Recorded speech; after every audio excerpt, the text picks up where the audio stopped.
Kerry is an attractive destination for Irish holiday makers, and we did do well last summer. We're very grateful for our customers, and rest assured, like last year, we will build on our safe destination badge, and there'll be no shortage of things to do for families in our beautiful outdoors. But let's not forget, though, that until international travel resumes, we won't see a full recovery. But what would we like to see happen now? I think government needs to put tourism centre stage and help us to get back on track as quickly as possible. Niall has mentioned there, our tourism agencies have done a super job on consumer research, both at home and in the international marketplace. So we have the knowledge, we just now need to take action. And we need to invest and do it quickly.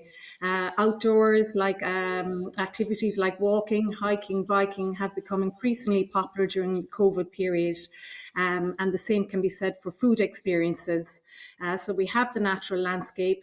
We now just need to fast track any shovel-ready projects that are already sitting in any urban renewal schemes, visitor experience development plans, and any other infrastructural development plans such as greenways, cycleways, mountain and food trails. And I also think that we have to work as a concerted industry. As part of the success we had last year is down to the fact that at a county level, we bandied under Kerry Tourism Industry Forum, and on a national level, then obviously under ITIC and the Hotel Federation. Thanks a million, Niamh. And that, Cathy, it might be just, I know in your day job you're looking right across the economy, in terms of business banking, but, and there must be some sectors which might even be in a more precarious position even than tourism in terms of its capacity to bounce back. And I'm thinking particularly of retail. Anyone who kind of walks through some of our city streets, it's fairly difficult to do that at the moment and see the scale of the devastation. But how innovative do you think this sector is, and do you think that institutions like AIB are going to want to back a sector that's on its knees at the moment but would have good capacity for recovery when hopefully all those therapies and vaccines come through?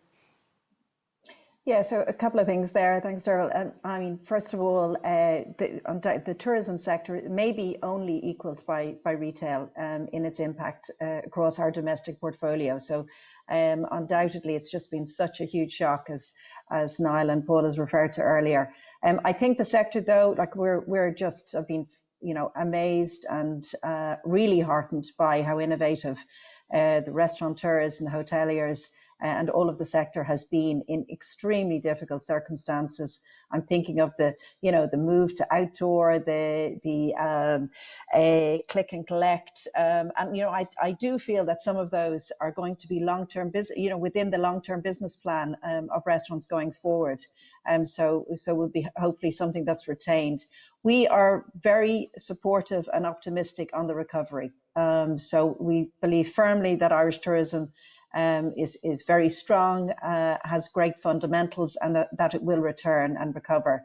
I suppose the only question is how long. I think there, as Niamh has referred to, there are some differences across both the sectors and across regionally. We think that regional hotels and restaurants are likely to emerge slightly quicker out of this. Have hopefully a good staycation market to go for.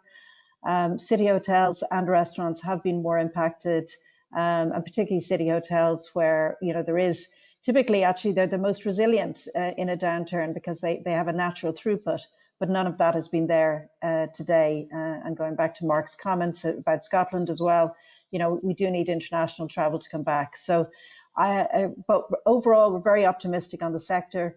In terms of outlook, we expect a recovery to take for the more impacted city venues to take maybe to 24, 25 to recover.